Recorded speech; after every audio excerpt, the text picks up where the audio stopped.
Hey everybody, I'm back with a haul. I still have my cold, so forgive me if I start to cough. I know I probably can't get through a whole video without doing that, so apologize for the voice and everything, but you know, when you're sick, that's what happens, right? I probably sound worse than I actually am, but I thought I'd go ahead and do this video because I need to clean off some things. Um, I have a haul from Tuesday morning, and then after this video, if you want to stick around, somebody had asked about seeing my husband's coloring with Copics. He was at the workshop with me. If you watch that video, I think it's the last one I put up. If you watch that video, you'll see that I did go to Copic boot camp last week, and it was a great experience. So my husband has never colored with Copics, and you'll see his progression.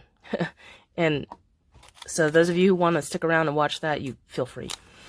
So this is what I got at Tuesday morning. I got some of the Snow and Cocoa treat bags. Here's the SKU. And here are the different bags that are in here. I thought they were cute. I did get some of the cards. Now, I don't use these for the cards. I actually make pockets out of these. So just know that. Here's the different styles in here. I got some stamps and dies. This is from Spellbinders. This is the Eiffel Tower set. You can see the SKU.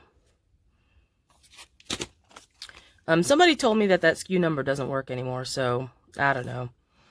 I'll still show it, so if you guys want to see it. This is Mistletoe from Tonic. Another Tonic die. This is a border one. But it can be so many things. So you can see that it has stars in it and some vines. Poinsettia vine is what it's called. And it is pretty big.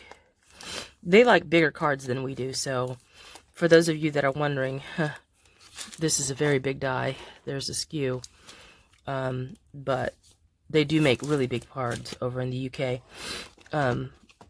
This is another one similar to that other, but this one's a Nordic Oh Christmas Tree and Simply Screens die set.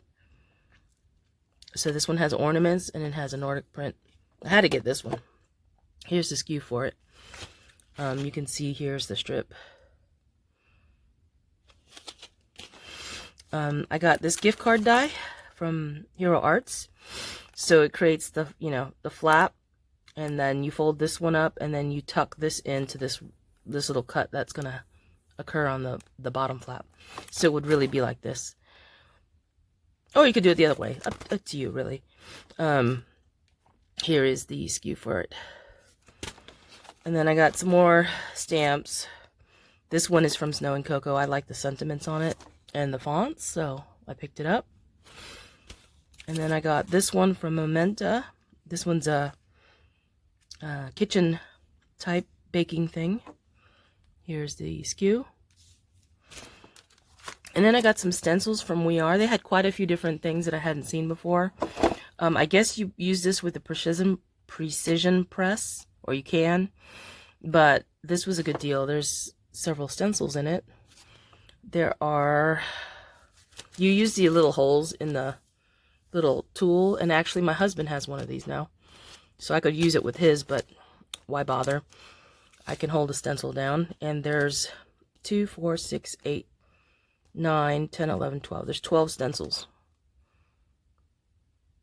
in this pack. So, good deal for $8, I think. More stamps from Merry Days. Here's a SKU. I didn't see these before in the other Tuesday morning I had visited, so I picked these up. Or maybe I did and I didn't pick them up for some reason. I don't know why.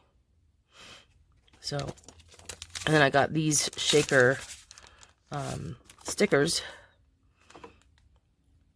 So, got that. And then I got some tools. So, this is another paper trimmer. I know, I'm on the hunt for the perfect paper trimmer for me for traveling. So, because they had this at Tuesday morning, I went ahead and picked it up. It's still a good price. This is a guillotine trimmer, obviously. And I had one of these from Tonic, which I sold. I should have kept that one. I don't know. But this cuts 6 by 8.5 paper. So the 8.5 is on this long side. And then the 6 is on the short side. So you just turn your paper around. This should be a good for me when I'm doing card making, because that's usually what I take with me now. If I'm going to go craft somewhere. And rather than 12 by 12. And if I do have 12 by 12, I'll just cut it down before I go. So I won't have to worry about it. Okay, that won't fit there. The last thing I got was a storage thing. They had this item from We Are, and it's a set of boxes for their Evolution die cutter, the small mini one. I'm not going to use it for that because I don't actually have that tool. So here is the box. I took it out of the packaging, and it's not just one box. These are separated. You can separate them. So this box fits inside of this box, and you can have it on the left, in the middle, or the right. You can configure it, basically. And it'll help you to, you know, organize things on your desk. And then there's this little box here. So you can actually put this in standing up. It doesn't have to be laying down, which is what I think I'll do. I'll probably do it like that. So anyway, I got that from We Are. And that's my Tuesday morning haul. Stay tuned if you want to continue watching the share I have of my husband's Copic coloring. Thanks for watching, and I'll talk to you soon. Bye for now. Hi, everybody. Again, sorry about my voice. I'm a little sick right now. Not really, more of a cough and throat sort of thing than sniffles and stuff like that. So I feel good. I feel fine, but somebody had asked me if my husband wouldn't mind me showing his coloring that he learned at boot camp. So first I'll say again, please, if you're interested in this kind of thing, go to boot camp. It's worth it. I am only showing this because I think people are curious about how good or how well my husband did in the class, since he's never Copic colored, okay? But for those of you who have watched my channel for a while, you know that he has an artist's eye, because he went to school for sculpture and jewelry making.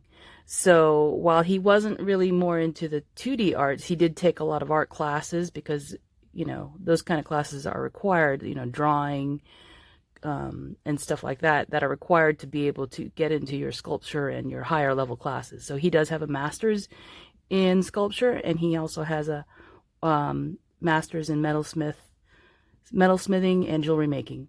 So you can imagine how many jewelry classes, or how many classes he's taken in art by now.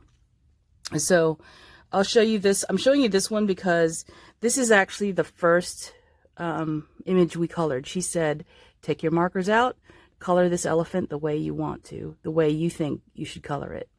She didn't give us any parameters about shading, blending, what colors to use, nothing like that. But you could see by the time we got to this point, where you're showing reflective light on light that's coming from underneath the object, you can see that he's very good at this. And I did tell him before we even left to go to the class that I thought he would do really well, because he has a very light touch when he's coloring or when he's writing.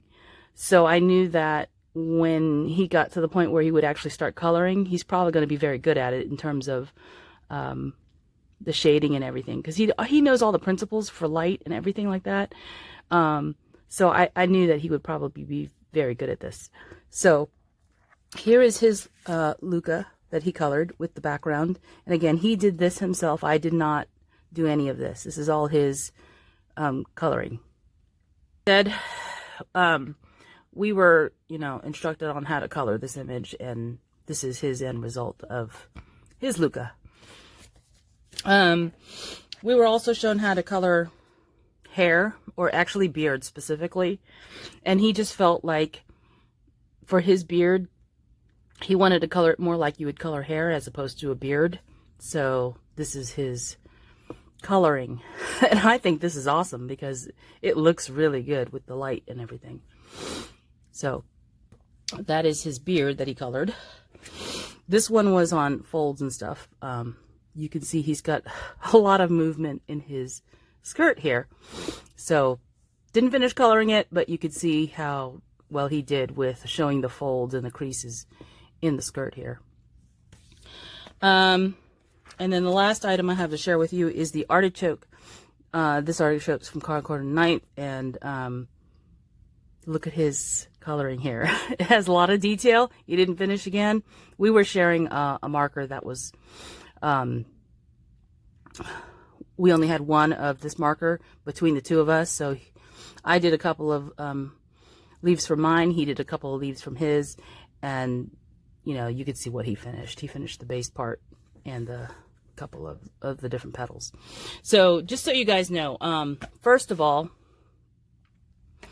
I went with 2 sets of markers, and I have a full set of copics, and I borrowed the rest from friends of mine. And also there were alternates that were listed in the color chart that we could bring along. So I supplied the alternates where there were alternates listed, but if there were not, I went to my friend Kathy. Thank you, Kathy.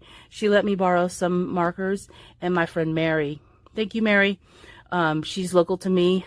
We craft together sometimes, and she has a set of copic markers as well. So I made up the second set for my husband to take with him to be able to color along as well. So we weren't fighting over the same marker while we were learning, you know, a certain technique. So there was only like 1 or 2 markers where I couldn't find an alternate, nor did I have one from the other 2 ladies who lent me markers. But it worked out fine. So I just wanted to mention, you know, and say thank you to those 2 ladies who let me borrow some markers. I didn't want to buy a second set of Copics because he can borrow mine if he wants to color, or gets, you know, the inkling to color, or, you know, if he thinks he'll continue to do it. So anyway, wanted to share that with you. I will probably hook this to another video, but I hope you enjoyed that little share of what he did during boot camp. Anyway, talk to you later. Bye.